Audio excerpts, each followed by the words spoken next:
Good evening, welcome to big debate. నేను Rajeshwari. So ఏపీలో ఈరోజు సాయంత్రం 4:41 సీఎంగా పూర్తి స్థాయి బాధ్యతలు చేపట్టారు అధికారికంగా Chandrababu Naidu. At the same time 5 కీలకమైన ఫైళ్ల పైన సంతకాలు చేశారు. అందులో ఫస్ట్ వన్ మెగా డిఎస్సి పైన 16,000 పైచిలుకు పోస్టులతో సంబంధించిన మెగా డిఎస్సి ఫైల్ పైన సంతకం చేశారు. Second one land titling act రద్దు చేస్తామని చెప్పారు, అన్నట్టుగానే ఆ చట్టం రద్దు చేస్తూ ఆ ఫైల్ పైన సంతకం చేశారు. ఇక మూడవది 4,000 రూపాయలకు పెంచుతూ కూడా పెన్షన్ అమలు చేస్తామని చెప్పారు, 3వ సంతకం దాని మీద చేశారు. ఇక 4వ సంతకం అన్నా క్యాంటీన్లో పునరుద్ధరణ. ఇక ఫిఫ్త్ వన్ వచ్చేసరికి స్కిల్ డెవలప్మెంట్ సెన్సెస్ పైన కూడాను ఒక సంతకం అయితే చేశారు. సో ఓవరాల్గా 5 అంశాలపైన సంతకం పెట్టారు. గత ప్రభుత్వం చేసిన సంక్షేమ కార్యక్రమాలు కొనసాగుతాయని కూడా చెప్పారు. ఇటు సంక్షేమం ఉంటుంది, డెవలప్మెంట్ కూడా జరుగుతుందని చెప్పి అధికారంలోకి వచ్చే ముందు కూటమి నేతలంతా కూడా ప్రచారం చేశారు. అనుకున్నట్టుగానే అధికారంలోకి వచ్చారు. ఈరోజు 5 కీలక ఫైళ్ల పైన సంతకం కూడా చేశారు. సో అంతా ఒక హోప్తో ఉన్నారు. మరో వచ్చే 6 నెలల్లో రాష్ట్రంలో పరిస్థితులు మారుతాయి, గతంతో పోల్చుకుంటే కాస్త డెవలప్మెంట్ కనిపిస్తుందని అయితే ఆశాభావం వ్యక్తం చేస్తున్నారు.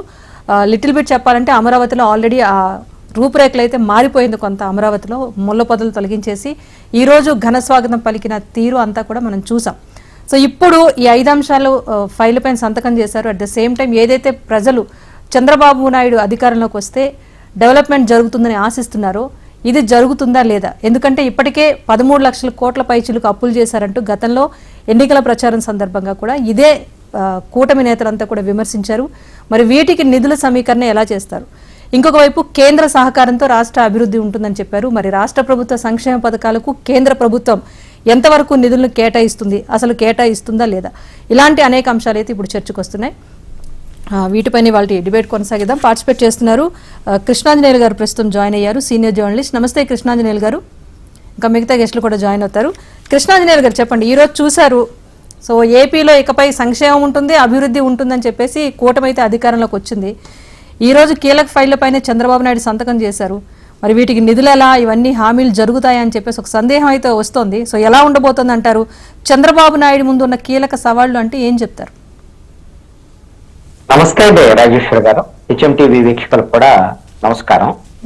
ముఖ్యమంత్రిగా నారా చంద్రబాబు నాయుడు ఈ రోజున బాధ్యతలు స్వీకరించడం, అదేవిధంగా ఎన్నికల సమయంలో తెలుగుదేశం, జనసేన, బీజేపీ కూటమి ఏవైతే హామీలు ఇచ్చిందో ఆ హామీలకు సంబంధించి కీలకమైనటువంటి 5 సంతకాలు మొదటి రోజే ముఖ్యమంత్రిగా చంద్రబాబు నాయుడు సంతకం చేశారు. ఇది మంచి శుభ పరిణామం కూడా. అయితే వీటికి నిధులు ఎలా వస్తాయి ఏమిటి అనేటువంటి విషయంలో ప్రధానంగా చంద్రబాబు నాయుడు, అదేవిధంగా జనసేన, బీజేపీకి సంబంధించిన కూటమి వాళ్ళు ఇచ్చినటువంటి హామీ ఏమిటంటే మేము సంపద సృష్టిస్తాము, సంక్షేమ పథకాలను అమలు చేస్తాము, దాంతో పాటుగా డెవలప్మెంట్ కూడా ఉంటుంది అనేటువంటి అంశాన్ని చాలా స్పష్టంగా చెప్పారు. ఇప్పుడు సంక్షేమానికి సంబంధించినటువంటి అంశాలు 5 కీలకమైనటువంటి అసలు ఏమిటి?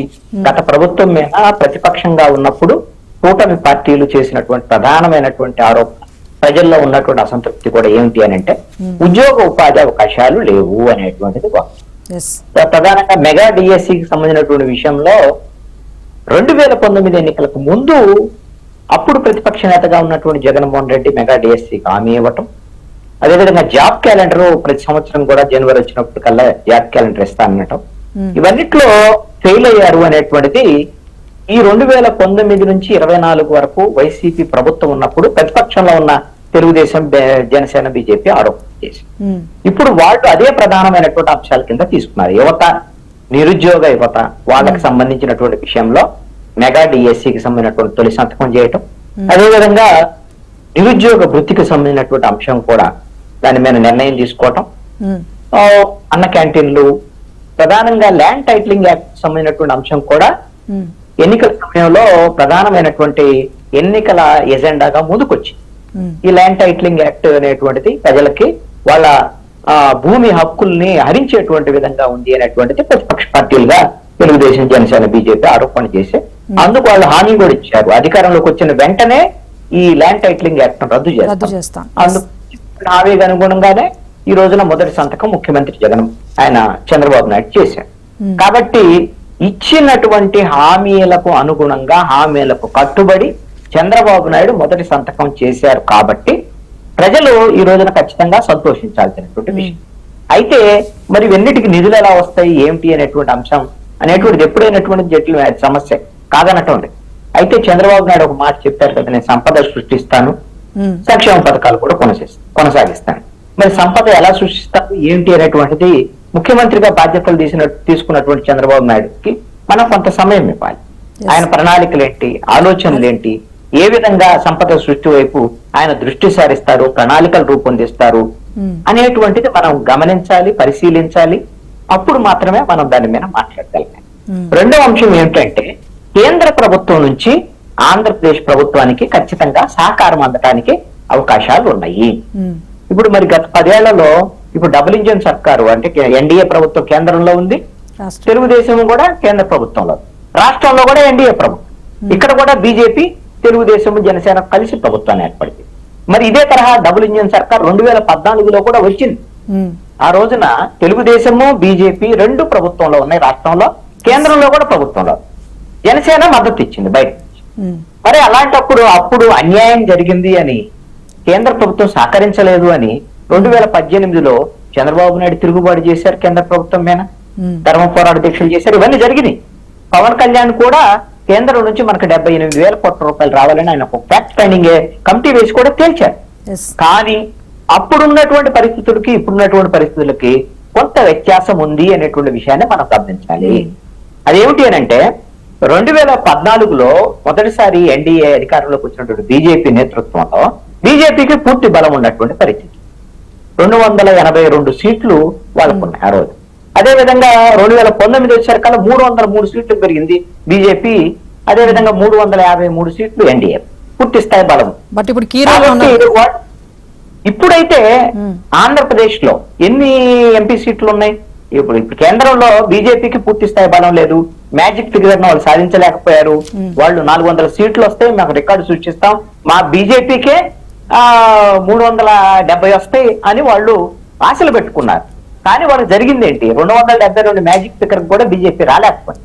ఈ రోజున ఆంధ్రప్రదేశ్ లో ఉండేటువంటి తెలుగుదేశము జనసేనకు సంబంధించినటువంటి 18 ఎంపీ సీట్లు, వీళ్ల సహకారంతో బీజేపీకి 3 సీట్లు వచ్చాయి. కాబట్టి 21 సీట్లు ఆంధ్రప్రదేశ్ లో ఉన్నటువంటిది కేంద్రంలో ఉండేటువంటి ఎన్డీఏ ప్రభుత్వం నడవడానికి చాలా కీలకం. కాబట్టి ఆంధ్రప్రదేశ్ కి అవసరమైనటువంటి అమరావతికి నిధులు, పోలవరానికి అవసరమైనటువంటి పునరావాస ప్యాకేజీ, ఇవన్నీ కూడా కేంద్రం నుంచి వస్తాయి, సహకారం ఉంటుంది అని చెప్పేసి మనం అందరం కూడా ఆశాభావంతో ఎదురు చూడాల్సిన పరిస్థితి ఉంది. చంద్రబాబు నాయుడు మాట్లాడదాం, మీరు అన్నట్టు కేంద్ర సహకారం ఎంత వరకు ఉంటుందని కూడా మనం మాట్లాడదాం. ఎందుకంటే ఇప్పటి వరకు కేవలం క్యాపిటల్ ఇన్ఫ్రాస్ట్రక్చర్ సంబంధించి సెంట్రల్ నుంచి నిధులు ఆశించవచ్చు, కానీ రాష్ట్ర ప్రభుత్వ సంక్షేమ పథకాలకు సంబంధించి కేంద్రం ఎంతవరకు సపోర్ట్ చేస్తుందని చూడాలి. మీరు అన్నట్టు అప్పటి పరిస్థితులు ఇప్పటి పరిస్థితులు వేరు కనుక సిచ్యువేషన్ ఎలా ఉంటుందో చూడాలి. మిగతా గెస్టులు కూడా జాయిన్ అయ్యారు. మల్లెల లింగారెడ్డి గారు, మాజీ ఎమ్మెల్యే టీడీపీ నుంచి. నమస్తే అండి లింగారెడ్డి గారు. అలాగే బాబురావు గారు ఉన్నారు, సిపిఎం సీనియర్ లీడర్. నమస్తే బాబురావు గారు. సార్ ఆడియో మ్యూట్ తీరా. డాక్టర్ సుహాసిని ఆనంద్ గారు ఉన్నారు, బీజేపీ అధికార ప్రతినిధి. సుహాసిని గారు నమస్తే అండి. నమస్తే అమ్మా. సార్ లింగారెడ్డి గారు, మీరు ఫాలో అయ్యారు అనుకుంటా సార్ చెప్పింది. ఇప్పుడు చంద్రబాబు గారు కీలకమైన ఫైళ్ల పైన అయితే సంతకాలు చేశారు, కానీ కేంద్ర సహకారంతో అభివృద్ధి కూడా చేస్తామని గతంలో చెప్పారు కనుక ఇందాక నేను చెప్పినట్టుగా క్యాపిటల్ ఇన్ఫ్రాస్ట్రక్చర్ వరకు కేంద్రం నుంచి ఆశించవచ్చు, మిగతా డెవలప్మెంట్ వరకు. కానీ ఏవైతే సంక్షేమ పథకాలు ఇమీడియట్ గా అమలు చేయాల్సిన వాటికి సంబంధించి ఎంత సపోర్ట్ ఉంటుంది? అంటే ముఖ్యంగా చంద్రబాబు గారు చెప్పిన పథకాలని కూడా ప్రజలకు కొనుగోలు శక్తి పెరగాలి. ఎప్పుడైతే కొనుగోలు శక్తి పెరుగుతుందో అప్పుడు జీవన ప్రమాణాలు పెరుగుతాయి. విద్య, వైద్యము, మిగతా మౌలిక సదుపాయాలతో పాటు జీవన ప్రమాణాలు పెరగాల. ఎప్పుడైతే కనీస అవసరాలకు డబ్బులు లేకుండా పోతాయో అప్పుడు ప్రజల జీవితం అనేది చాలా దుర్భరంగా ఉంటుంది. కొంత వర్గాలకు కొంత ఆదాయం ఉంటుంది, వాళ్ళు ఏదో విధంగా ఇంటి ఖర్చులు కానీ, మిగతా పిల్లల ఖర్చులు కానీ, విద్యా వైద్య ఖర్చులు పెంచగలుగుతారు. కానీ మిగతా పేద ప్రజలు వాళ్ళకు వచ్చేటువంటి ఆదాయానికి మించి ఖర్చులు ఉంటారు. మధ్యకాలంలో ఏమైందంటే వస్తువుల ధరలు విపరీతంగా పెరిగాయి. పెట్రోల్, డీజిల్, కూరగాయలు, లేకపోతే బట్టలు కానీ, విద్యార్థులు కానీ, పిల్లల ఫీజు కానీ, హాస్పిటల్ పోతే ఖర్చులు కానీ, లేకపోతే రవాణాకు సంబంధించిన ఖర్చులు కానీ చాలా విపరీతంగా పెరిగిపోయింది. దానివల్ల ప్రభుత్వాలు డైరెక్ట్ క్యాష్ ట్రాన్స్ఫర్ చేయాల్సినటువంటి పరిస్థితి అంటే విధులైనటువంటి పరిస్థితి వచ్చింది. దానివల్ల చంద్రబాబు నాయుడు గారు ఆ విషయాన్ని దృష్టిలో పెట్టుకొని మరి ఇవన్నీ మీకు తెలుసు, 3 ఉచిత గ్యాస్ సిలిండర్లు కానీ, ఉచిత ప్రయాణం కానీ, లేకపోతే అన్నా క్యాంటీన్లు కానీ, నిరుద్యోగ కానీ, లేకపోతే రైతులకు పెట్టుబడి రాయితీలు కానీ, ఇవన్నీ చాలా ప్రకటించారు. అందులో ముఖ్యంగా 4 సైట్లు మెగా యూనివర్సిటీ చాలా మంది మరి ఉపాధ్యాయులుగా ఉద్యోగాలు పొందేదానికి అర్హత ఉన్నా కూడా వాళ్ళ సామర్థ్యంగా ఉన్నది కదా. అంటే అంటే ఇప్పుడు కీలక ఫైల్ మీద సంతకాలు చేశారు, అదంతా అంతా చూస్తున్నాం. కాబట్టి ఒకటి ఉచిత పథకాలను కొనసాగించాల్సి వస్తుంది, at the same time financial growth కోసం కూడా ఒక ప్రణాళిక అనేది చాలా ఇంపార్టెంట్ అని చెప్తున్నారు. సో దానికైతే కొంత సమయం పడుతుంది. ఇమీడియట్ గా అయితే ఈ ఉచిత పథకాలు కొనసాగించాలి, వెల్ఫేర్ స్కీమ్స్ కూడా కంటిన్యూ చేయాల్సిన పరిస్థితి ఉంటుంది. సో వీటికి సంబంధించి ఇచ్చిన హామీలు నెరవేర్చే దిశగా వెళ్ళగలుగుతారా? ఇది టీడీపీకి, కూటమి నేతలకు ఏమైనా బడ్డెన్గా ఉంటుందా అన్న ప్రశ్న ఉదయిస్తోంది. కొంత దాంట్లో కష్టం ఉంది. కష్టం లేకుండా మొట్టమొదట ప్రభుత్వం చేయాల్సిన పని ఏంటంటే దుబారాలు తగ్గించాలా, అవినీతిని తగ్గించాలా, లీకేజీలు తగ్గించాలా, తర్వాత డ్రైనింగ్ ఆఫ్ పబ్లిక్ మనీ అంటే వృధాగా అవసరం లేకపోయినా కూడా విలాసాలకు పోయి మొత్తము ప్రభుత్వ డబ్బు కదా అని చెప్పి ఇష్టం వచ్చినట్టు ఖర్చు పెట్టేటువంటి పరిస్థితి అంటే పరిపాలన రంగంలో దుబారా తగ్గించాల్సినటువంటి అవసరం ఉంది. ఆ విధంగా కొంత వెసులుబాటు వస్తుంది. తర్వాత ఆదాయాన్ని పెంచుకోవాలంటే పన్నులు వేయాలి. పన్నులు వేస్తే ప్రజలు భరించే పరిస్థితి లేదు, దాని తీవ్రంగా వ్యతిరేకించేటువంటి పరిస్థితి ఉంది. కాబట్టి ప్రజలకు ప్రారంభమైన విధంగా మధ్యతరగతి వర్గాలకు ప్రారంభమైన విధంగా ఆదాయ వర్గాలు రావాలంటే ఉత్పాదకత పెంచాలి. ఉదాహరణకు మనకు ఏదో ఒక పెద్ద పెద్ద పరిశ్రమలు ప్రాజెక్టులు వచ్చిన ప్రైవేట్ అంటే ఆదాయం అనేది ప్రైవేట్ కంపెనీలకు వచ్చినా కూడా ఉద్యోగాలు ప్రజలకు, యువతకు, విద్యార్థులకు దొరుకుతాయి. రెండోది ఏంటంటే మనకు ట్యాక్స్ రూపంలో చాలా డబ్బు వస్తుంది. వైఎస్ఆర్సీపీ ప్రభుత్వం చేసినటువంటి తప్పేంటంటే ఇప్పుడు గల్లా గారు తెలుగుదేశం పార్టీ ఎంపీ అయినా మరి ఆయన అమరాజా ఫ్యాక్టరీ కానీ దానికి సంబంధించినటువంటి ఎక్స్ట్రాక్షన్ 2వ దశ 3వ దశ అంటూ ఉంటాయి. వాటికి ఉన్న ప్లాంట్లనే మూసేయమని చెప్పి ఇది పొల్యూషన్ వస్తుందని చెప్పి దాన్ని మూసేసేటువంటి ప్రయత్నం చేస్తే వాళ్ళు ఇక్కడ మరి వాళ్ళ యొక్క పరిశ్రమను కొత్తదిగా కొట్టడం కానీ పాత కొనసాగించడం కానీ కష్టం అని చెప్పి వాళ్ళు తెలంగాణకు వెళ్ళిపోయినారు. దానివల్ల ఏంటంటే కొన్ని వేల కోట్ల రూపాయలు జిఎస్టీ అంటే పన్నుల రూపంలో వచ్చేటువంటి డబ్బులు రాష్ట్ర ప్రభుత్వం పోయినాయి. ఇప్పుడు ఎల్ఆర్ఎస్ అనేది హైదరాబాద్ లో ఉండేటప్పుడు దాని ఆదాయం అంతా కూడా ఖచ్చితంగా ఆ రాష్ట్రానికే పోతుంది, తమిళనాడు కంటే తమిళనాడు రాష్ట్రానికి పోతుంది. ఇది కనీస పరిజ్ఞానంతో చేయాల్సినటువంటి పని. అదే డబ్బులు లేక 12 లక్షల కోట్ల రూపాయల డబ్బులు తెచ్చి 1 గంట దాకా అవస్థ పడుతూ ఉంటే ఉద్యోగస్తులకు నెలకు 1 తేదీన జీతాలు ఇవ్వలేని పరిస్థితి, పెన్షన్లు ఇవ్వలేని పరిస్థితి, ప్రభుత్వ ఆదాయాలకు డీజిల్ లేని పరిస్థితి ఉంటే ఈ పరిశ్రమలు తరివేయడం వల్ల కనపడలేదు. ఎప్పుడైతే అమరావతి కానీ కొన్ని పరిశ్రమలు వేరే రాష్ట్రాలు వేరే రాష్ట్రాల నుంచి కానీ వేరే దేశాల నుంచి కానీ పెట్టుబడి పెట్టే వాళ్ళు భయపడతారు. ఇప్పుడు కియా ఉంది, అది కూడా దానికి సంబంధించినటువంటి అనుబంధ పరిశ్రమలు ఎన్నో ఉంటాయి. వాళ్ళు ఎప్పుడైతే ఎంపీ కానీ ఎమ్మెల్యేలు కానీ బెదిరించారు వాళ్ళపై తమిళనాడు పోయి వాళ్ళ యొక్క విస్తరణ కార్యక్రమాన్ని అక్కడ చేపట్టాం. అంటే దీని వల్ల ఏమైందంటే పెట్టుబడి పోవడము, ఉపాధి పోవడము, ట్యాక్స్ కూడా డబ్బులు పోవడంతో ప్రభుత్వానికి నష్టం వచ్చింది. ఈ ప్రభుత్వంలో ఆ పరిస్థితి ఉండదు. శాంతి భద్రతలు కానీ పెట్టుబడులు కావాల్సినటువంటి వాళ్ళకి రాయితీలు కానీ ప్రోత్సాహకాలు కానీ అన్ని ఇస్తాం. కాబట్టి పెట్టుబడులు వస్తాయి, ఉపాధులు వస్తాయి, దానిపైన పనులు వస్తాయి, ఆదాయం కూడా పెరిగి కొన్ని సంక్షేమ పథకాలకు ఆ డబ్బులు ఖర్చు పెట్టడానికి అవకాశం ఉంటుంది. Right sir. సుహాసిని గారు చెప్పండి, 2014లో అప్పుడు అధికారంలోకి వచ్చినప్పుడు కూడా భాగస్వాములుగా ఉన్నారు. ఇప్పుడు కొన్ని స్థానాలు గెలుచుకొని మరి భాగస్వాములుగా ఉన్నారు. సో ఇప్పుడు కేంద్రం నుంచి ఎంతవరకు సహకారం ఉంటుంది అని అంటున్నారు. సెకండ్ థింగ్ ఏంటంటే టీడీపీ సెకండ్ రోల్ పోషిస్తోంది కనుక ఇప్పుడు టీడీపీ కూడా డిమాండ్ చేసే కెపాసిటీ ఉంటుంది కనుక డెవలప్మెంట్ పరంగా సెంటర్ నుంచి కాస్త ఆ సపోర్ట్ ఉంటుందని కూడా ఆశిస్తున్నారు. సో ఎలాంటి సపోర్ట్ ఎక్స్పెక్ట్ చేయొచ్చు? అందరికీ నమస్తే అమ్మా, ప్యానెల్లో ఉన్న పెద్దలందరికీ, హెచ్ఎంటీవీ వీక్షకులందరికీ కూడా. సో ఇప్పుడు ఎక్కడైనా 2014 నుంచి మేము అప్పుడు 282 స్థానాలు గెలుచుకున్నాము. తర్వాత 2019లో 303 దాటింది. ఇప్పుడు కొంచెం తగ్గింది. కానీ ఎక్కువ ఉన్నా తక్కువ ఉన్నా ఎప్పుడు 2014 నుంచే కనుక మీరు ఆంధ్రప్రదేశ్ కి కేంద్రం ఇచ్చిన సహకారాన్ని కనుక మీరు గమనించినట్లయితే ఎక్కడా ఈ 10 సంవత్సరాల్లో ఆగలేదు. టోటలీ ఈ 10 సంవత్సరాల్లో 10 లక్షల కోట్ల ప్రాజెక్ట్స్ ఆంధ్రప్రదేశ్ లో జరుగుతున్నాయి. ఈవెన్ 5 సంవత్సరాలు ఒక ప్రభుత్వం ఉంది, 5 సంవత్సరాలు వేరే ప్రభుత్వం ఉంది. ఇక్కడ రీజనల్ గా ప్రభుత్వాలు మారినా కేంద్ర ప్రభుత్వం నుంచి వచ్చే సహాయ సహకారాలు ఇక్కడ మాకు అలయన్స్ లో ఉందా పార్టీ, లేకపోతే అపోజిషన్ లో ఉందా అన్న ఒక వ్యత్యాసం లేకుండా ఎక్కడా కూడా ఆగలేదు. దానికి రుజువు ఈ 9 సంవత్సరాలకి 8 సంవత్సరాలకి కూడా మేము ఏమేం చేసామో, ఆంధ్రప్రదేశ్కి ఏమేమి అందిస్తున్నామని ఎప్పటికప్పుడు మేము చెప్పడం జరుగుతుంది. దానికి లాస్ట్ ఇయర్ కూడా 120 డిజిటల్ వ్యాన్స్ వికసిత్ భారత్ సంకల్ప్ యాత్రగా వచ్చి ఏమేం చేశామన్నది ఇక్కడ గ్రామాలకి వెళ్ళింది. అందువల్లనే గ్రామాల లెవెల్లో కూడా మోదీ గారు కమలం పువ్వు రీచ్ అయిన పరిస్థితి మనం చూసాం. సో ఇక్కడ మేమంటున్నది ఏంటంటే కేంద్రం నుంచి వస్తున్న పిఎం కిసాన్ సమ్మాన్ నిధి 60 లక్షల మంది రైతులకు ఎప్పుడు ఆగలేదు. ఇది మీ వర్షన్ కేంద్రం నుంచి సహకారం ఉంది. కానీ జనసేన అధినేత నేరుగా 78,000 కోట్ల బ్యాలెన్స్ ఉంది, ఇంకా రప్పిస్తామని చెప్పేసి అన్నారు కదా, మరి ఆ కామెంట్ కి ఏం చెప్తారు? ఏ దేనిలో ఉందో, ఏ బ్యాలెన్స్ ఉందో ఖచ్చితంగా వాళ్ళు అడిగే హక్కు వాళ్ళకు ఉంది.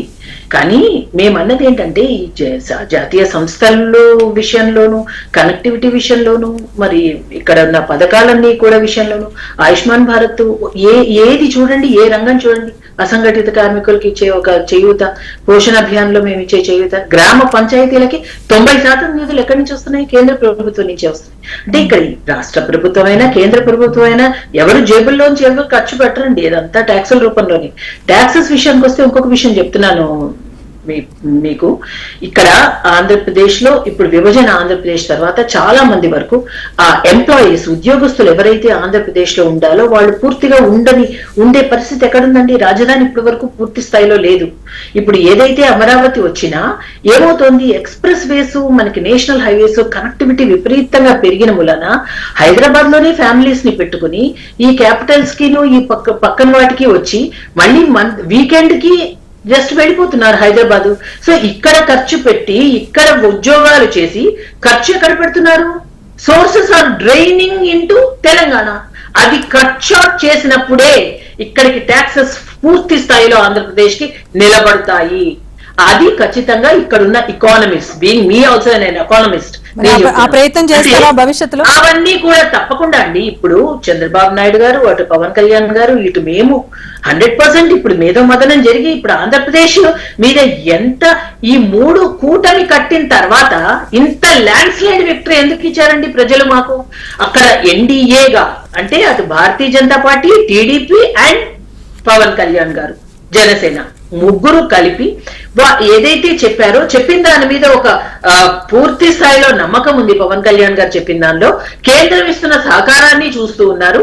అండ్ చంద్రబాబు నాయుడు గారి పైన ఒక విశ్వాసం ఉంది. కాబట్టి ఈ ముగ్గురులోనూ ఎప్పుడైతే నిజంగానే డబుల్ ఇంజన్ సర్కార్ అని ఎందుకన్నామంటే ఏదో ఎన్డీఏ నేషనల్ లెవెల్లోనూ ఎన్డీఏ ఉండి ఇక్కడ కూడా ఎన్డీఏ ఉండడం వల్ల ఏమవుతుందంటే చాలా వరకు జాప్యత ఉండదు. ఇప్పుడు మిగతా వాటిల్లోనూ మనకు ఎప్పుడు ఇస్తున్నది ఎక్కడ ఆగదండి.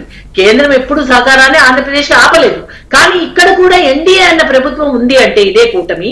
సో వాళ్ళు కేంద్రం ఏది ఇచ్చినా వెంటనే త్వరితగతిన అందిపుచ్చుకుని ఇక్కడ వాళ్ళు ఉపయోగించే పరిస్థితులు ఉంటాయి. రెండవది ఏదైతే మేము జాతీయ సంస్థ పోలవరం పూర్తి స్థాయిలో ఈసారి ప్రజలకి అంకితం చేసే అవకాశం ఉంటుంది.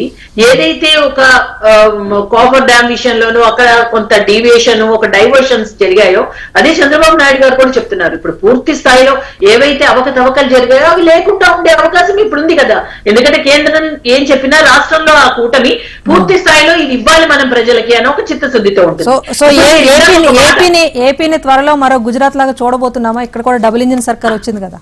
100% అండి. పరిశ్రమలు ఎందుకు రావాలి అనే కదా. ఇప్పుడు మీరు చూసినట్లయితే కేంద్రం లెవెల్లో ఇచ్చిన కేబినెట్ కనుక మనం చూస్తే ఇప్పుడు భారీ పరిశ్రమలు ఉక్కు పరిశ్రమకి మనకి మినిస్టర్ ఆఫ్ స్టేట్ సహాయ మంత్రిత్వం వచ్చింది.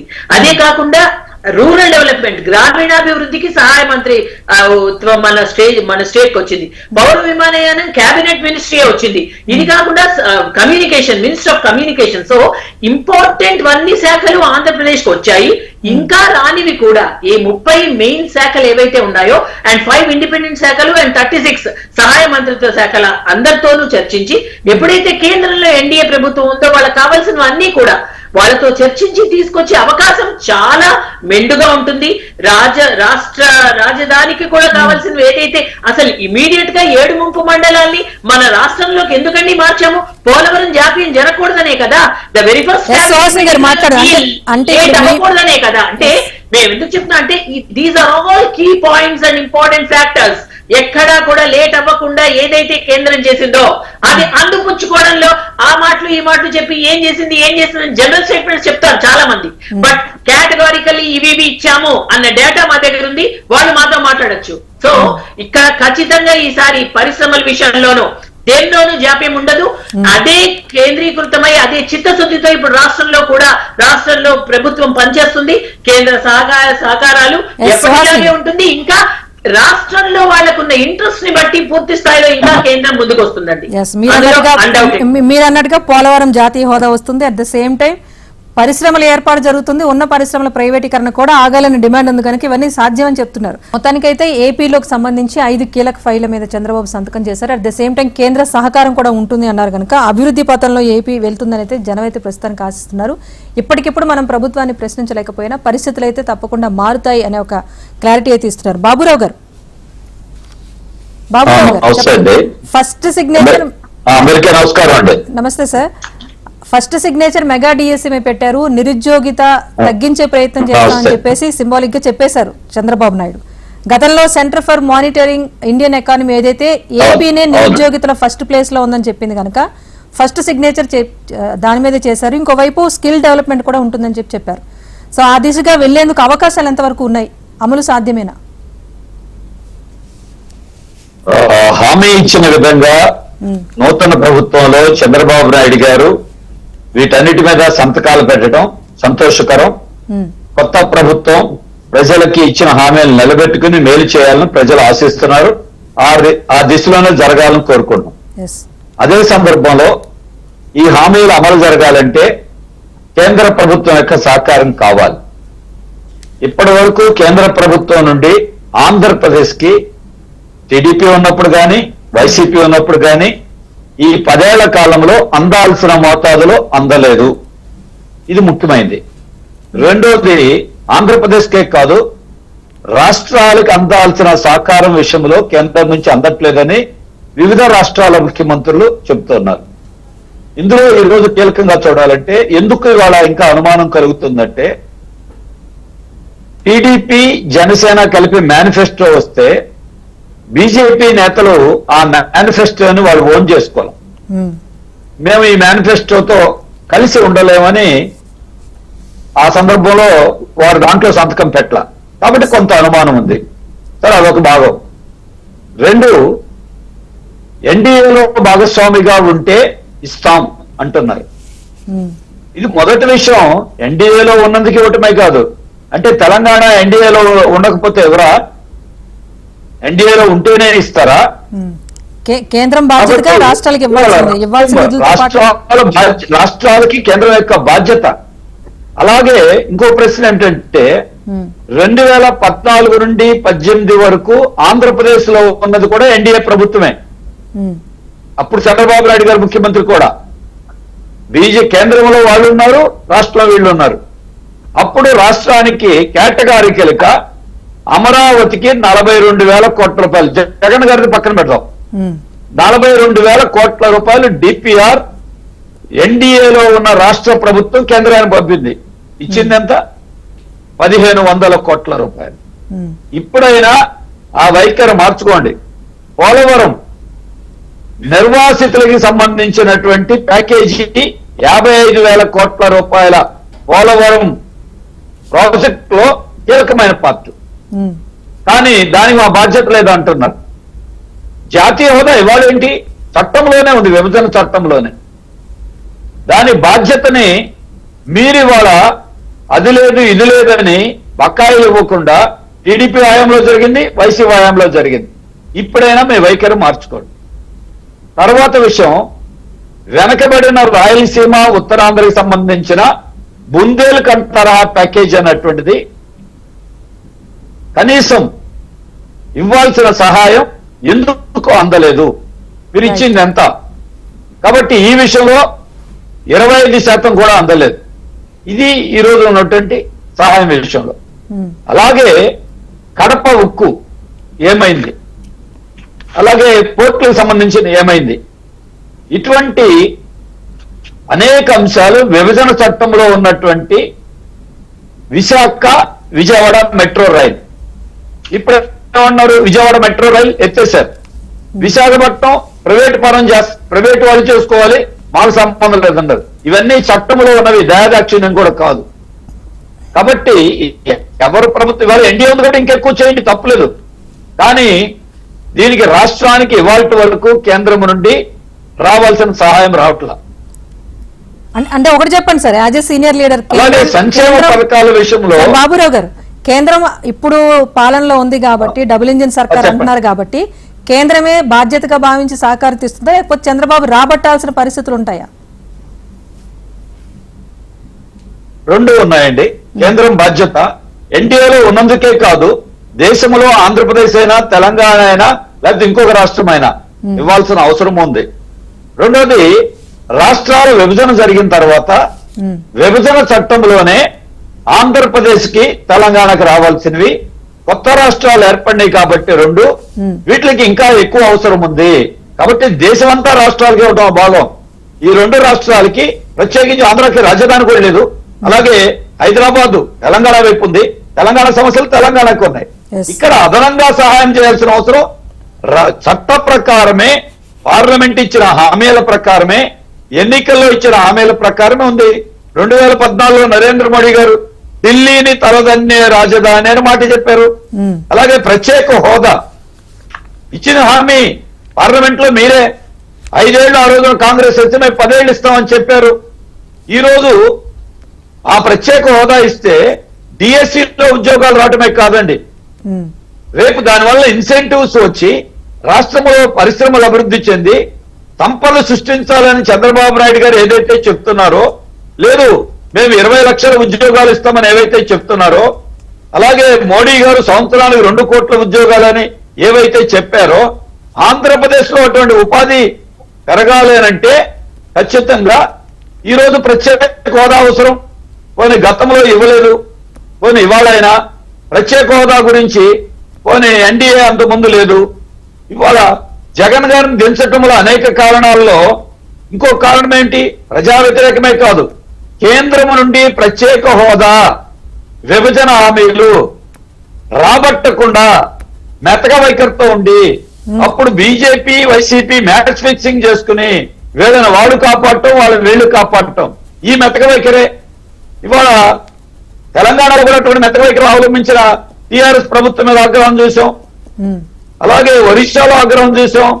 ఇక్కడ ఆంధ్రప్రదేశ్ లో కూడా వైసీపీ మీద అనేక కారణాలతో పాటుగా ఇది కూడా ఎంపీలు ఇచ్చినా మీరు చేయలేదు. అందుకే ఇవాళ ఆంధ్రప్రదేశ్ దేశంలో కూడా బీజేపీ గమనించాల్సిందేంటి, 400 సీట్లు మీరు అడిగితే మీకు 240 ఇచ్చారు, మెజారిటీ తగ్గించారు. మీకు సొంతంగా మెజారిటీ లేదు, దానికి కూడా గమనించాలి. ఇక్కడ వైసీపీ ఓటమి నుంచి వైసీపీ ఎలా అయితే నేర్చుకోవాలో, కేంద్రంలో ఉన్నటువంటి బీజేపీ మీకు ఎందుకు సీట్లు తగ్గిపోయినాయి, అనే దానికి కూడా తప్పనిసరిగా తెలుసుకోవాలి. ఉత్తరప్రదేశ్ లాంటి కోర్ రాష్ట్రంలో డబుల్ ఇంజిన్ సర్కార్ ఉన్న దగ్గర కూడా ఇచ్చినటువంటి ఎన్డీఏ కంటే ఇండియా కూటమికి సీట్లు ఎక్కువ వచ్చినాయి. అలాగే అనేక రాష్ట్రాల్లో వచ్చినాయి. వీటి నుంచి ఎవరైనా ఏ పార్టీ అయినా నేర్చుకోవాల్సిందే. మీరు ఇంకా నేర్చుకోవాలి.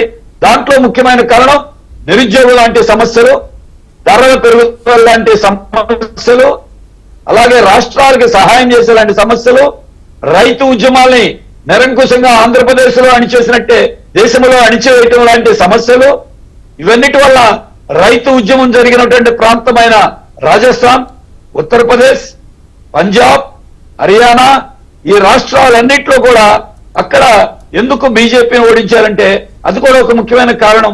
కాబట్టి ఇప్పుడైనా గతంలో జరిగిందేదో జరిగింది, ఆంధ్రప్రదేశ్ కి అటువంటి సహాయం అందించాలి. రాష్ట్రాలకి ఇవ్వాల్సిన ఆంధ్రప్రదేశ్కే కాదు, ఉన్నటువంటి పన్నులలో వాటా ఇవ్వకుండా ఏం చేస్తోంది?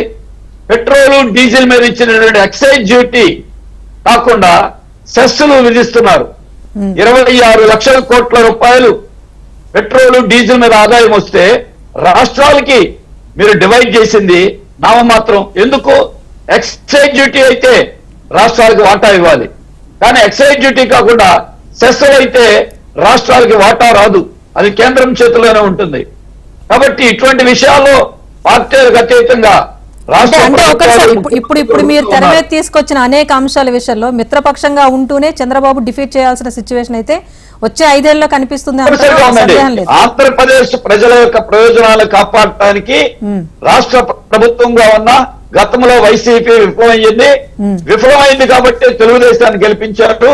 తెలుగుదేశం ఆ బాధ్యతను తప్పనిసరిగా, ఎందుకంటే ఆంధ్రుల ఆత్మగౌరవం కోసం పుట్టిన తెలుగుదేశం మొట్టమొదట్లో కేంద్రం యొక్క గతంలో ప్రభుత్వాల మీద కూడా పోరాడినటువంటి చరిత్ర ఉన్నటువంటి ప్రాంతీయ పార్టీ కాబట్టి అటువంటి బాధ్యతను కూడా తప్పనిసరిగా నిర్వహించాలి. రైట్ సార్, నిర్వహిస్తుందని మేము ఆశిస్తాం. రైట్ కృష్ణాంజలి గారు మీరు చెప్పండి. సార్ మాట్లాడిన తర్వాత విన్నారు, మీరన్నట్టుగానే 2014 అప్పటి పరిస్థితులు వేరు, ఇప్పుడు ఇచ్చిన మేనిఫెస్టోలో హామీలు వేరు, ఇప్పటి పరిస్థితులు వేరు.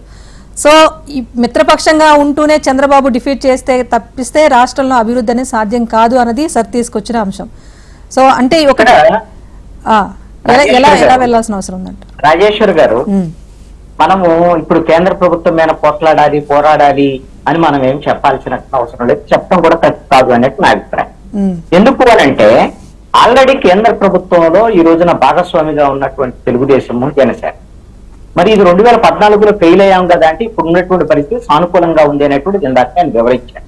అయితే సుహాసిని ఆనంద్ గారు చెప్పినటువంటి అంశము వాళ్ళు పదే పదే చెప్తున్నటువంటి విషయాలు మీరు ఒక్కసారి గమనించండి. ఏమంటారు సుహాసిని ఆనంద్ గారు? కిసాన్ సమ్మాన్ యోజన, కిసాన్ సమ్మాన్ యోజన మేము ఆంధ్రప్రదేశ్ కి ఇస్తున్నాం. ఏం మిగతా రాష్ట్రాలతో లేదా? 28 రాష్ట్రాలకి ఎలా ఇస్తున్నారో ఆంధ్రప్రదేశ్ కూడా అలానే ఇస్తున్నారు, కొంచెం అటు ఇటుగా అంతే కదా. అదే విధంగా ప్రధానమంత్రి ఆవాస్ యోజన పథకం, ఇళ్ళు ఇచ్చాము, తర్వాత బాత్రూమ్లు ఇచ్చాము. ఆ కలకత్తా నుంచి చెన్నై వరకు హైవే వేస్తుంటే ఏమైనా ఆంధ్రప్రదేశ్ వదిలేసేమన్నా రోడ్లు వేస్తారా? అన్ని ఇప్పుడు మిగతా రాష్ట్రాలతో ఆంధ్రప్రదేశ్ కి కేంద్ర ప్రభుత్వం ఇచ్చేటువంటి నిధులు కాదు, ఇక్కడ రాష్ట్ర విభజన చట్టం ప్రకారంగా హక్కుగా రావాల్సినటువంటి ప్రత్యేక హోదా, అదే విధంగా రాజధానికి నిధులు, పోలవరానికి సంబంధించినటువంటి నిధులు.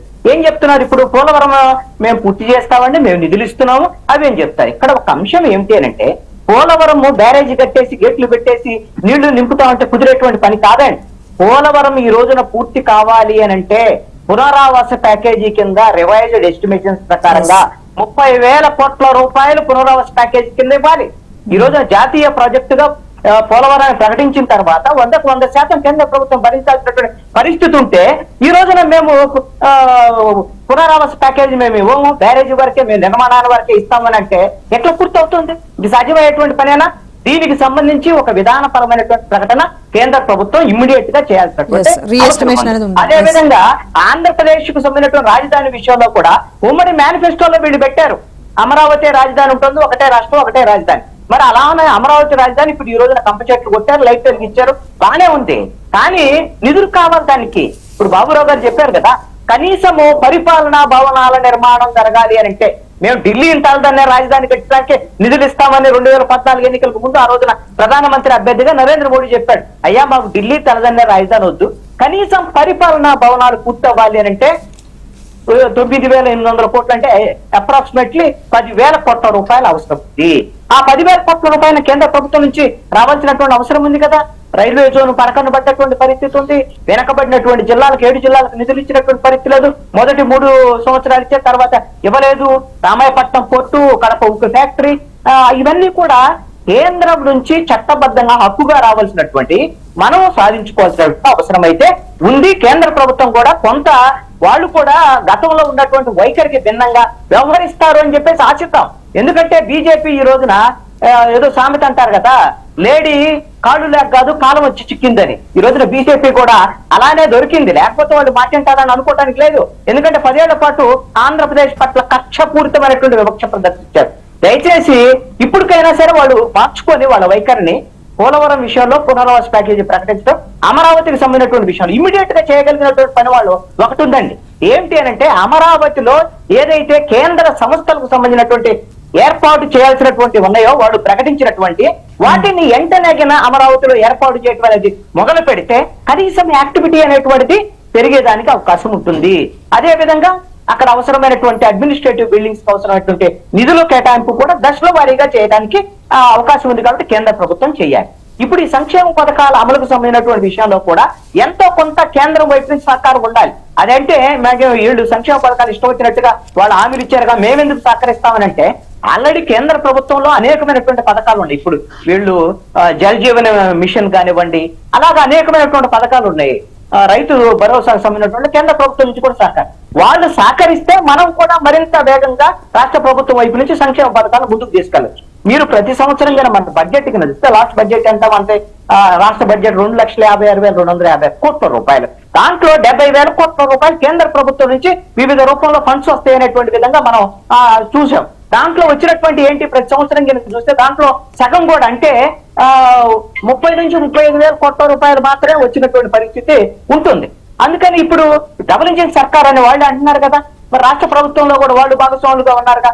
మరి ఆ విధంగా 70,000 కోట్ల రూపాయలు సహకారం వచ్చింది అనుకోండి, వస్తే ఇంకేముందో సమస్యలన్నీ అధిగమించడానికి అవకాశం ఉంటుంది. కేంద్ర ప్రభుత్వ సహకారం ముందుకు ఉంది కాబట్టి డాక్టర్ సుహాసిని ఆనంద్ గారు కూడా చెప్పారు, అనేకమైనటువంటి పరిశ్రమలు అవన్నీ పరిశ్రమలు వస్తే అది ఉద్యోగ ఉపాధి అవకాశాలు పెరగటానికి అవకాశం కూడా ఉంటుంది. కాబట్టి అంటే ఒకటి సార్, ఇప్పుడు బ్యాలెన్స్ ఉన్న నిధులతో పాటు ప్రత్యేక నిధులు కూడా ఇవ్వాల్సిన పరిస్థితి ఉంది, ఇచ్చి తీరాల్సిందే అంటారు కేంద్రం. ఇప్పుడు ఒకటండి, మీరు మన చట్టంలోనే ఉత్తరాంధ్రలో 3 జిల్లాలు, రాయలసీమలో 4 జిల్లాలకు బుందేలు తరహా ప్యాకేజ్ ఇవ్వాలి. దానికి సంబంధించినటువంటి విషయంలో మొదటి 3 సంవత్సరాల్లో ఒక్కొక్క జిల్లాకి 50 కోట్ల రూపాయలు చొప్పున 50 కోట్లు ఇచ్చారు. ఇప్పుడు అలాంటి నిధులు వచ్చాయనుకోండి, ప్రత్యేక ఇవన్నీ కూడా కేంద్ర ప్రభుత్వం భిక్ష కాదండి, హక్కుగా రావాల్సినటువంటి ఇవి ఇవ్వాల్సిన ఇస్తే చాలు వాళ్ళు. అందుకని మన డబుల్ ఇంజిన్ సర్కార్ మేమేమో అదనంగా చేస్తున్నాం, అదనంగా ఏమి చేయొద్దు, చేయాల్సింది అన్న చేయండి, 10 ఏళ్ళు చేయలేదు. మీరు ఏమి చేయలేదని అంటలా, అన్ని రాష్ట్రాలకు ఇచ్చినట్టే ఇచ్చారు. మాకు హక్కుగా రావాల్సినటువంటి వాటిని ఇప్పుడు కన్నా ఇవ్వండి, మీకు అవకాశం ఇచ్చారు. ఇంత కడుపులో బాధ పెట్టుకొని బీజేపీ ఇంత అన్యాయం చేసినా సరే ఇప్పుడు తెలుగుదేశం జనసేనతో పొత్తు పెట్టుకున్నందుకు వాళ్ళకి 3 ఎంపీ సీట్లు ఇచ్చారు, 8 ఎమ్మెల్యే సీట్లు వచ్చారు. వాళ్ళ స్థాయి ఏంటంటే వాళ్ళు నోటాతో పోటీ పడేటువంటి వాళ్ళు ఆ స్థాయి ఆంధ్రప్రదేశ్ లో ఉన్నటువంటి బీజేపీకి మరి 3 ఎంపీ స్థానాలు ఇప్పుడు ఉన్నటువంటి పరిస్థితులు ఇచ్చారంటే 21 ఎంపీలు వచ్చాయి. ఇప్పుడు ప్రభుత్వం ఎన్డీఏ ప్రభుత్వం కేంద్రంలో ఉంది అంటే ఆంధ్రప్రదేశ్ లో 21 ఎంపీలు ఎన్డీఏ ఉండబట్టే కదా, లేకపోతే వాళ్ళు ఏర్పడేటువంటి ప్రభుత్వం ఏర్పడేదా కాదు కదా. కనీసం ఆ కృతజ్ఞతతో అయినా సరే ఆంధ్రప్రదేశ్ హక్కుగా రావాల్సినటువంటి ఇవ్వండి, ఇవ్వాల్సినట్టుకన్నా ఎక్కువ ఇచ్చాము, ఇలాంటి ఊరికే ఏదో మంత్రాలు చెప్పేటువంటి ప్రయత్నం అయితే దయచేసి చేయొద్దు. ప్రాక్టికల్ గా వాళ్ళు ఏదైనా ఉంటే ఇవ్వాల్సింది ఇవ్వండి చాలు. సుహాసిని గారు చెప్పండి, అప్పటితో పోలిస్తే ఎక్కువగా నమ్మకం, మరి ఆ నమ్మకాన్ని నిలబెట్టుకుంటారా? ఏంటో 2014 నుంచి ఒక లిస్ట్ రాసుకున్నారు వీళ్ళు, ఇంకా అదే చెప్తూ చెప్తూ చెప్తూ అంటే ఒకటి ఈ ఇచ్చినవి ఇచ్చి వీళ్ళు అవేం వద్దండి, మాకు అవేం వద్దండి అని పాపం సిన్సియర్ గా రాష్ట్రాన్ని విభజించేటప్పుడు హక్కుగా రావాల్సిన అంశాలు చెప్తున్నాను. అది ఇప్పుడు ఆంజనేయులు గారు మాకు ఇచ్చినవి ఇవ్వండి ఇవ్వండి అని వీరు పాపం ఇంత మొత్తుకుంటున్నారు. కానీ అది ఇప్పుడు 2014 నుంచి ఏమేమి జరిగాయో ఈ రాష్ట్రంలో కళ్ళు చెవులు మూసుకొని కూర్చోలేదు కదా, వాళ్ళకి తెలుసు కదా అన్ని విషయాలు. ఏం జరిగింది, ఏ టైంలో మళ్ళీ ఇది రాలేదు, దేశం అంతా ఎవరికి కొత్తగా ప్రత్యేక హోదా ఇచ్చే పరిస్థితి లేదు, ప్యాకేజ్ రూపంలో ఇస్తున్నారు, సరే అని ఒప్పుకున్నారు, ఆ తర్వాత ప్యాకేజ్ రూపంలో ఏమేమి వచ్చింది, ఏమేం జరిగింది, పోనీ ఏమన్నా అందులోకి చూస్తారా? ఆహా, చూడరు. విభజన చట్టం ప్రింట్ ఒకటి తీసుకుంటారు, ఇంకా అదే చదువుతూ ఉంటారు. నిజంగా చెప్తున్నానండి, నిజంగా 2014 నుంచి 24 వరకు ఇచ్చినవన్నీ కూడా వెనక్కి ఇచ్చేసేమనండి. ప్రత్యేక హోదా కావాలని బేరం ఆడుకోమనండి. ఎవరు వద్దంటారు? ఎందుకంటే ఏది ఇచ్చినా అందరికి ఇచ్చినట్టే ఇస్తున్నారు కదా, మాకు మాత్రం ఏంటి అంటారు. ఇచ్చాము అంటే మాకేంటి ఇచ్చారు స్పెషల్ గా? ఇవన్నీ అన్ని రాష్ట్రాలతో వచ్చింది. సుహాసిని గారు, అన్ని రాష్ట్రాలతో పాటు కేంద్రం బాధ్యతగా ఇచ్చింది. కానీ విభజిత రాష్ట్రంగా ఉన్న ఏపీకి ఏవైతే విభజన హామీలు ఇచ్చిందో హక్కు ద్వారా రావాల్సింది రాలేదు. క్యాపిటల్ ఇన్ఫ్రాస్ట్రక్చర్ కూడా అమరావతి క్యాపిటల్ గా కేంద్ర ప్రభుత్వం గతంలోనూ ఒప్పుకుంది. దానికి సంబంధించి కేవలం 1500 కోట్లు మాత్రమే రిలీజ్ చేసింది అనేది వాస్తవం. ఇవన్నీ కూడా 1500 కోట్ల రూపాయలు. ఏది వాస్తవం? 1500 వాస్తవమా? తెలిసి మాట్లాడుతున్నారా, వాళ్ళు తెలియకుండా మాట్లాడుతున్నారా? అమరావతి క్యాపిటల్ అనౌన్స్ అయిన మరుక్షణం 1500 మౌలిక సదుపాయాల కోసం డ్రైనేజ్ సిస్టమ్ 1000 కోట్లు, ముందు 2500 కోట్లు అక్కడ పెట్టారు కదా. దానికి అది కాకుండా తర్వాత 2019కి గత ప్రభుత్వం దిగిపోయే టైంకి 7800 కోట్లు ఆల్రెడీ ఖర్చు పెట్టామని వాళ్లే చెప్పారు కదా. అంటే ఏం అర్థం? అంటే లెక్కలు తెలియక, లేకపోతే వినక, ఎందుకు అలా అబద్ధాలు లెక్కలు చెప్తున్నారు? వాళ్ళకి తెలిసిందంతా ఒకటే, మా వీళ్ళు పట్టుకున్న కుందేలుకి లెట్ మీ టెల్, వీళ్ళు పట్టుకున్న కుందేలుకి 3 కాళ్ళు, అవే కావాలి, అది లేకపోతే మాకొద్దు మాకొద్దు మాకొద్దు, ఇలాగే ఉంటారు. బట్ మనకు ఆంధ్రప్రదేశ్ ఎదురుకి వెళ్ళిపోతుంది, వెళ్ళనియండి. ఇప్పుడు ప్రజలకు తెలియదా? నోటాతో మేము పోటీ పడ్డామా? మరైతే వైసీపీ 151 వచ్చాయి కదా. కాదు సుహాసిని గారు, మీరింత కాన్ఫిడెంట్ గా ఇచ్చామని చెప్తున్నారు. 2018 తర్వాత ఈ ప్రత్యేక ప్యాకేజ్ ని పాచిపోయిన లడ్డని ఈ కూటమి నేతలు అనలేదా? చెంబుడు మట్టి ఇచ్చేవారు అమరావతి అని చెప్పేసి ఈ కూటమి నేతలు అనలేదా? విమర్శలు చేసింది ఈ కూటమి నేతలు కాదా? మీ పేరు రాజేశ్వరి గారు. అన్ని అయ్యాయి. నేను వాళ్ళు చెప్పిన దానికి నేను ఏమేం చెప్తున్నానంటే, అందరికీ ఇచ్చినట్టే మాకు ఇచ్చారు అంటున్నారు. కాదు అని మేము అంటున్నాం. ఎందుకు? ఉత్తరప్రదేశ్ చాలా పెద్దది, ఆంధ్రప్రదేశ్ కి 4 ఇంతలు ఉంటుంది. మరి అక్కడేమో 15 లక్షల ఇళ్ళే ఇచ్చారు, మరి ఆంధ్రప్రదేశ్ కి ఎందుకు 23 లక్షల ఇళ్ళు కేటాయించారు? అంటే అందరికీ ఇచ్చినట్టే ఇస్తున్నారా? కాదు అని తెలిసినా సరే వాళ్ళు ఇప్పుడు చూస్తున్నామా, కనపడట్లేదు వాళ్ళకంటే మేమేం చెప్తాం? ఓకే, ఇప్పుడు ప్రజలకి తెలుసు. ఇప్పుడు నిజంగా నోటాతో పడినప్పుడు మరి బీజేపీ కావాలని అంత తాపత్రయపడి, మరి బీజేపీ, టీడీపీ, ఇవాళ జనసేన, మేము ముగ్గురం ఎంతో ఆనందంగా మేము ఎన్డీఏ కూటమిగా ప్రజల ముందుకు వచ్చినప్పుడు ప్రజలు అంత పెద్దగా ఎందుకు ఆశీర్వదించారు మమ్మల్ని? ఇప్పుడు ఇవన్నీ నేను చెప్తున్నానండి. 2014లో నమ్మారు, మళ్ళీ ఇప్పుడు నమ్మారు. ఇప్పుడు ఒకటి Rajeshwari, I tell you one thing. 2014 statement 2019లో ప్రజలు మ్యాండేట్ ఇచ్చేశారు. ఎందుకు? ప్రత్యేక హోదా మీద. అప్పుడు ఓకే, వి అగ్రీ, ప్రత్యేక హోదా అవ్వదన్నాం. నిజంగా మాకు ఆంధ్రప్రదేశ్ లో ఓట్లు రావాలి అని మేము ఏదో కాంగ్రెస్ లాగా అపీట్స్మెంట్ పాలిటిక్స్ చేసేసాం అనుకోండి, మీకు మేము ఇచ్చేస్తాం, మేము ఏది ఇవ్వలేదో అది వాళ్ళు వచ్చేసి ఇచ్చేస్తాం అంటూ ఉంటారు, కొంచెం ఆలోచన లేకుండా.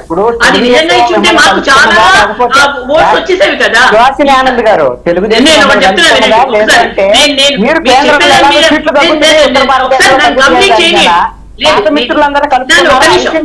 నన్ను చెప్పండి. ఇందాక మీరు చెప్పినవన్నీ నచ్చి ఒప్పుకుని కాదు నేను కామ్గా ఉన్నది. అన్ని మాటలు వెళ్ళాలండి ప్రజల్లోకి. లెట్ మీ టెల్, 2014లో ఇప్పుడు ఏదైతే ఇచ్చారో 2019లో క్లోజ్ దట్ మ్యాండేట్ ఈస్. ఇంకా అవ్వదు. ఇక ఆంధ్రప్రదేశ్ కి వీళ్ళు ఈ విధంగా ఇస్తున్నారు 10 లక్షల కోట్లు. ఒకటండి, ఒకటి రాజేశ్వరి, ప్రత్యేక తక్కువ అమౌంట్ మేము ఇవ్వాల్సింది. నిజంగా నేషనల్ ఇన్ఫ్రాస్ట్రక్చర్ పైప్ లైన్ లో 8,16,000 కోట్లు, ఇక్కడ 504 ప్రాజెక్ట్స్ జరుగుతున్నట్టు పార్లమెంట్ సాక్షిగా చెప్పింది.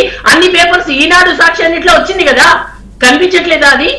అంటే మేము ప్రత్యేక హోదా అనేది చాలా సింపుల్ థింగ్. దానికన్నా ప్రత్యేక ప్యాకేజ్ అంటే ఎక్కువ వస్తుంది అని మేము మాట్లాడుతుంటే మళ్ళీ రెండగొట్టుడుగా 2014-19 ఓవర్ మ్యాండేట్. సెకండ్ ఈజ్ 2024లో కూడా మ్యాండేట్ ఇచ్చారు ఆంధ్రప్రదేశ్ ప్రజలు.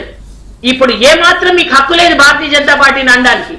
ఎందుకంటే భారతీయ జనతా పార్టీని ఆదరించారు ఆంధ్రప్రదేశ్ ప్రజలు. సో అది గుర్తు పెట్టుకుని అదే మాట్లాడండి. రెండోసారి మీరు చెప్పినట్టుగా మీరు చెప్పినట్టుగా గతం గత రెండోసారి నమ్మారు.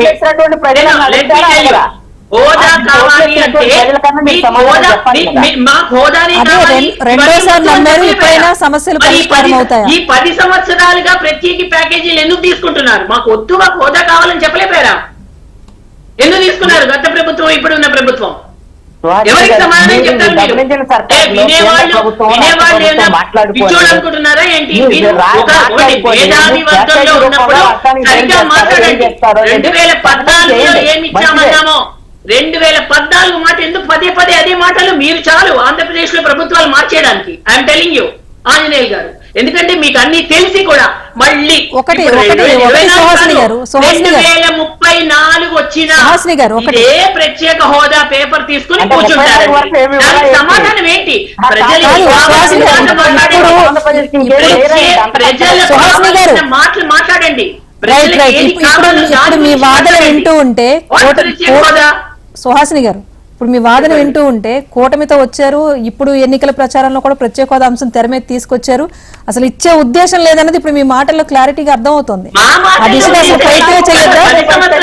చెప్పట్లేదా? మేము 10 సంవత్సరాలుగా చెప్తున్నది కాదండి. కాదు రాజేశ్వరి, మేము క్లియర్ గా ఉన్నామా లేదా? అధికారంలోకి పోయిన చరిత్ర అన్నామా లేదా? మళ్ళీ కొత్తగా ఇస్తే అందరికీ ఇస్తే అప్పుడు ఓకే. ఇప్పుడు నిజంగా పూర్తిగా ఆంధ్రప్రదేశ్ కే కాదు, ఒరిస్సా అడుగుతోంది, మొత్తం అన్ని మళ్ళీ మొత్తం ఇచ్చేయాలి అని డిసైడ్ చేసుకుంటే డెఫినెట్లీ ఫస్ట్ ఆంధ్రప్రదేశ్ కే వస్తుందండి. అయ్యే మాట మాట్లాడండి. ఇక్కడ ఆంధ్రప్రదేశ్ పరిశ్రమలు రావాలి.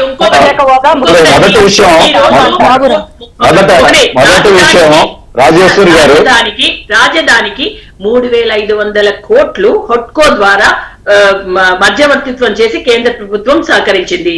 అండ్ అది కాకుండా ఇవాళ 25,000 నుంచి 30,000 కోట్లు కూడా approval world bank loan approve చేయడానికని కూడా కేంద్ర ప్రభుత్వం మధ్యవర్తిత్వం వహిస్తే లాస్ట్ లో ప్రభుత్వం తిరస్కరించింది.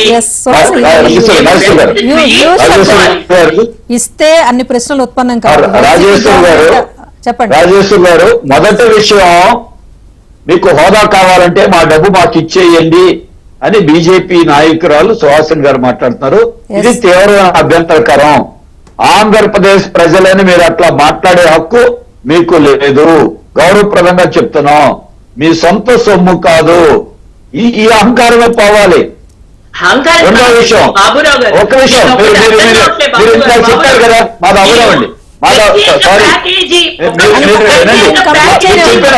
చెప్పినప్పుడు విన్నాం కదా మేడం, చెప్పినప్పుడు విన్నాం. దయచేసి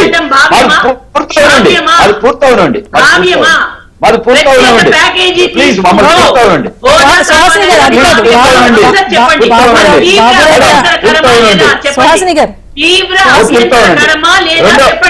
సుహాసిని గారు, మీరు అపోజిషన్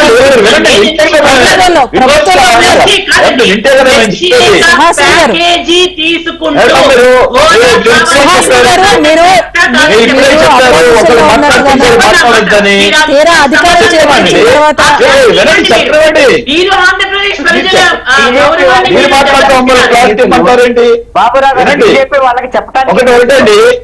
ఒకటి ప్రత్యేక ప్యాకేజీ హోదాకి రెండు ఏమైనా అడ్డం ఉన్నాయా? హోదాకి ప్యాకేజీకి ఏంటి? ఇది ఇస్తే అది ఇవ్వండి, ఏంటి ఆప్షన్ ఏంటిది? ప్రత్యేక ప్యాకేజీ అనేటువంటిది ఆంధ్రప్రదేశ్ కి రావాల్సినటువంటి దాంట్లో మీరు జాతీయ ప్రాజెక్టులు ఇస్తున్నారు. ఇది కావాలో అది కావాలో మీరు అడగటం మీరెవరు? దయచేసి మీరు జోక్యం చేసుకోవద్దు. రెండో విషయం, వినండి మేడం, పూర్తవండి. మేడం దయచేసి వినండి. దయచేసి మీరు ఇప్పుడు ప్రతిపక్షంలో రాష్ట్రాన్ని మేము చెయ్యమని మాట్లాడారు. మంచిది కాదు, అడ్డం పట్టం. మీరే అన్నారు అందరు వాయిస్ కాదండి,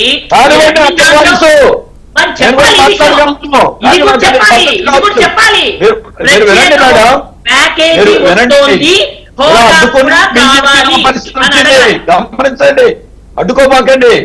రెండో విషయం, ఎవ్వరు అడ్డుకోరండి. ప్రత్యేక హోదా మీరే మాట్లాడుతున్నారు ఇచ్చింది ఇవ్వలేదు అంటున్నారు. సుహాసిని గారు. మేడం వినండి, వాదించడం కోసం కాదు. ప్రత్యేక హోదా మేము అడగటం కాదు. మీరు ఎన్డీఏలో భాగస్వామిగా ఉన్న తెలుగుదేశం, జనసేన ప్రత్యేక హోదా వాడు కోరుతున్నారు. మేము ముగిసిన అధ్యాయమని మీరు చెప్పారు, వాళ్ళిద్దరు చెప్పలా. ఎస్ ప్రత్యేక హోదా తీసుకురావటంలో వైసీపీ విఫలమయ్యింది అని ఎన్నికల్లో చెప్పారు. ఎస్ కేంద్రంతో పోరాటంలో విఫలమైందని చెప్పారు. మరి ఇవాళ మీరు ముగిసిన అధ్యాయం అంటున్నారు. తెలుగుదేశం జనసేన కాదు ఇది. రెండు, రాజధానికి మీరు ఇచ్చింది 1500 కోట్లు, 1000 కోట్ల రూపాయలు ఇచ్చింది. గుంటూరుకి అండర్ గ్రౌండ్ డ్రైనేజీకి 560 కోట్లు, విజయవాడకి స్టామ్ వాటర్ డ్రైన్స్ కి 440 కోట్ల రూపాయలు.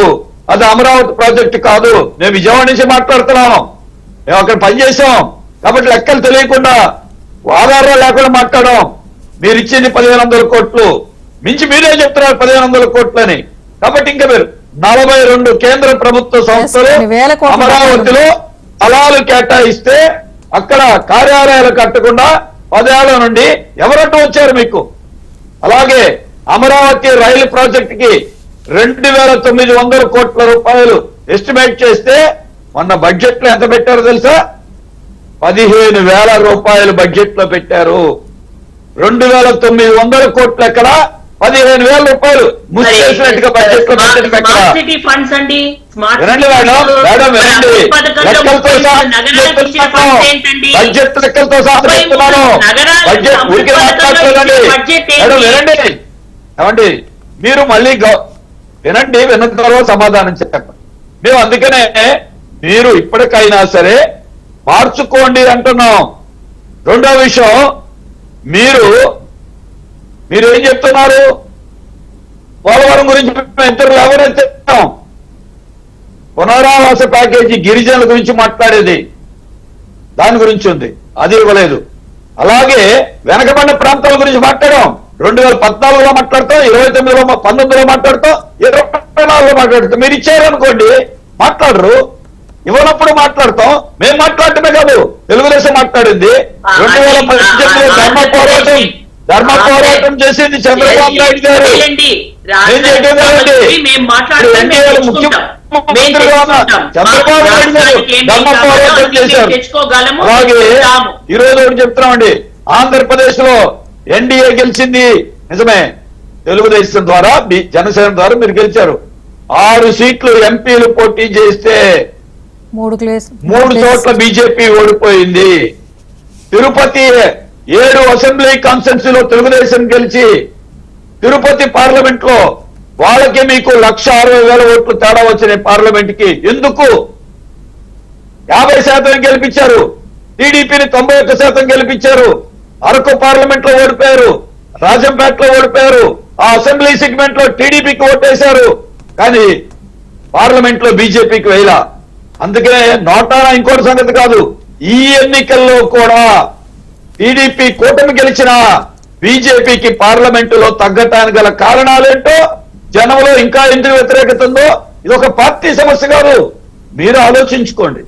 దాన్ని ఇప్పటికైనా సరే ఆంధ్రప్రదేశ్ కి సంబంధించినంత మేరకు, ఆంధ్రప్రదేశ్ కి సంబంధించిన సహాయం చేయటంలో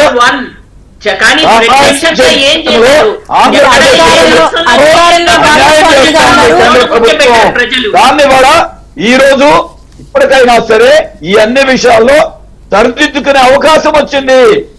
రాష్ట్రంలో తెలుగుదేశం కలిసి మీరు వచ్చారు, కేంద్రంలో మెజారిటీ లేకపోయినా ఈ పార్టీల మద్దతు మీరు వచ్చారు, సంతోషమే. పరిపాలన సరిగా చేయండి. ఆంధ్రప్రదేశ్ కి ఇప్పుడు మీరు ఇచ్చిన హామీల ప్రకారం, రెండోది సంక్షేమ పథకాలకి కేంద్ర ప్రభుత్వం సహాయం చేయాలి, తప్పనిసరిగా బాధ్యత ఉంది. ఒక ఆంధ్రప్రదేశ్ కాదు, అదో మంచి పథకాలు అయినప్పుడు దాంట్లో ఆ కూటమిలో మీరు ఉన్నప్పుడు మీరు ఇంకా మీకు బాధ్యత ఉంది.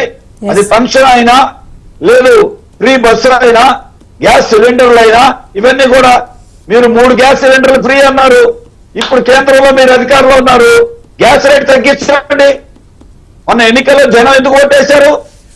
అదే గ్యాస్ ఫ్రీ అని. రాష్ట్రంలో కూడా ఆ మూడు గ్యాస్ బండలు ఫ్రీ. ఆంధ్రప్రదేశ్కి మీ చేతిలోనే ఉంది, లింగారెడ్డి గారు మీ చేతిలోనే ఉంది కేంద్రం. ఇక్కడ ఆంధ్రప్రదేశ్ కి 3 బండలు ఫ్రీ ఇవ్వండి.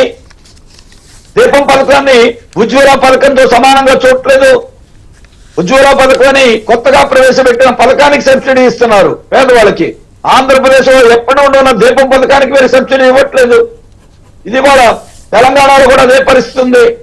గత ఉమ్మడి రాష్ట్రం నుంచి వచ్చినవి మీ చేతుల్లో ఉన్నదే, ఆ పని చేయండి. కాబట్టి ఇటువంటి అంశాల మీద మీకు సూచనలు చేస్తున్నాం గత అనుభవాన్ని బట్టి. ఇప్పటికైనా సరి చేసుకుంటే మీకు మంచిది, ఆంధ్రప్రదేశ్ కి మంచిది, అందరికీ మంచిది. దాన్ని పునరాలోచించమని ఇవాళకైనా ఆంధ్రప్రదేశ్ కి న్యాయం చేయండి. సంక్షేమ పథకాలు భిక్ష కాదు, సంక్షేమ పథకాలు కూడా ప్రజల హక్కే. ఎందుకంటే ప్రజల దగ్గర నుండి వసూలు చేసిన డబ్బు నుండి పేదవాళ్ళకి, అవసరమైన వాళ్ళకి పథకాలు ఇస్తున్నారు. ఇదేదో భిక్షా దయాదాక్షిణ్యం కాదు, అది కూడా గమనించాలి. బాబురావు గారు థ్యాంక్ యూ, కృష్ణాంజనేయ గారు, లింగారెడ్డి గారు థ్యాంక్ యూ సో మచ్ అండి డిబేట్ లో పార్టిసిపేట్ చేసినందుకు. మొత్తానికైతే కూటమి అధికారంలోకి వచ్చింది, ప్రభుత్వం బాధ్యత తీసుకొని ఈ రోజు సీఎం గా బాధ్యత తీసుకొని 5 ఫైళ్ళ మీద సంతకం చేశారు. కానీ ఇప్పుడు డిబేట్ చూస్తే ఏమనిపిస్తోందంటే ఇప్పటికీ కేంద్ర ప్రభుత్వం కేంద్రం ద్వారా రాష్ట్రాన్ని నిధులిచ్చే ప్రయత్నం చేస్తోంది. రాష్ట్రంలో కూడా అధికారంలో ఉన్నాం అనే విషయాన్ని గమనించి ఏవైతే 2014 నుంచి 18 వరకు ఉన్న సమస్యల పరిష్కారంతో పాటు సంక్షేమంలో కూడా భాగస్వామ్యులు కావాలి. సంక్షేమానికి సంబంధించి కూడా కేంద్ర ప్రభుత్వం అటు క్యాపిటల్ ఇన్ఫ్రాస్ట్రక్చర్ తో పాటు రాష్ట్రానికి ప్రత్యేక నిధులు కూడా కేటాయించాల్సిన అవసరం చాలా ఉంది. లేకపోతే రెండోసారి నమ్మిన ప్రజలు ఇంకొకసారి నమ్మే పరిస్థితి ఉండదన్న విషయాన్ని ఎన్డీఏ భాగస్వామ్య పక్షాలని కూడా గమనించాల్సిన అంశంగా చెప్పుకుంటున్నాం. ఇది వాళ్ళ big debate. Keep watching HM TV. వార్త ఆగదు, నిజం దాగదు.